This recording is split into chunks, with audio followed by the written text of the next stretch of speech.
Mia, notre journaliste à la crinière de jet, a rendez-vous avec Lali du Dirty Rap, l'abominable homme à la cagoule. Depuis 40 ans, ce modèle original de la perversion inspire tous ceux qui repoussent les limites. Pour les pires gangsta-rappeurs, il est le Don Corleone de la provocation.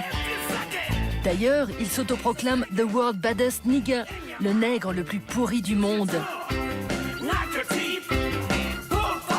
Dis Blowfly, après toutes ces années à te vautrer dans l'immonde, c'est qui l'être le plus dégoûtant que tu aies vu sur Terre? Je suis le seul mec normal que tu connaisses. Je suis dans la Bible. Je suis la mouche à merde qui pond sur tous ces trucs détruits par Satan. Ils se transforment en asticots et ils finissent en germes. Sans moi, il n'y aurait pas eu Moïse, ni Saint Jean-Baptiste et tous ces trucs.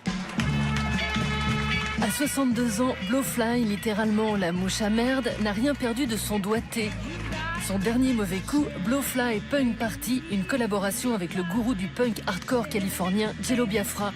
Il y transforme Holidays in Cambodia des Dead Kennedys en R. Kelly in Cambodia. Oh! Dès le milieu des 60s, il détourne en version cushion les plus beaux hymnes soul et sort le premier rap classé X, Rap Dirty.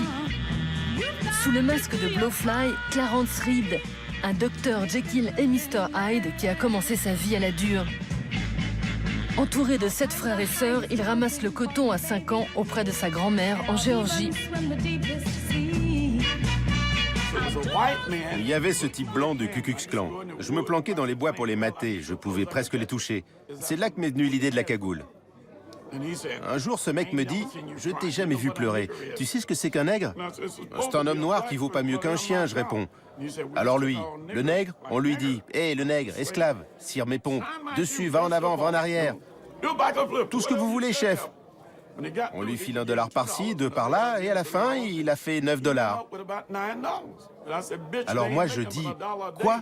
Moi, je me fais qu'$1 par jour dans les plantations, et lui, il se fait $9 en 3 minutes, rien qu'en jouant au nègre. »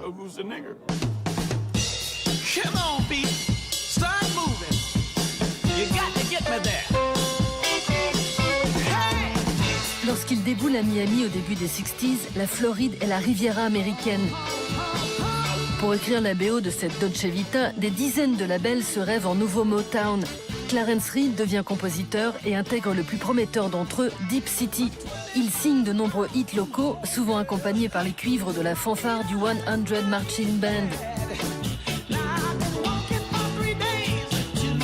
Des morceaux pillés 30 ans plus tard par les dirty rappeurs de Two Live Crew ou DMX, qui oublient souvent de le créditer.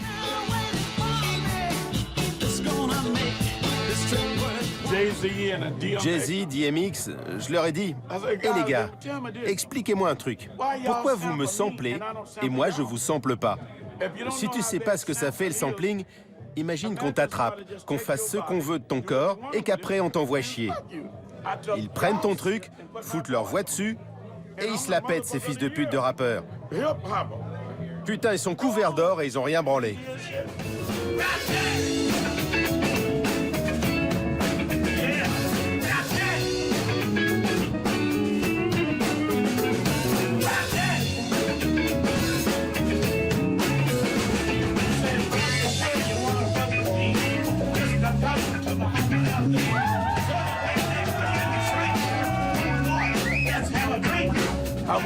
J'étais une petite âme innocente nommée Clarence Reed.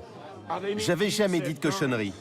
Et puis j'ai rencontré cette poule, elle m'a fait un doigt, et depuis, je suis devenu une putain d'ordure.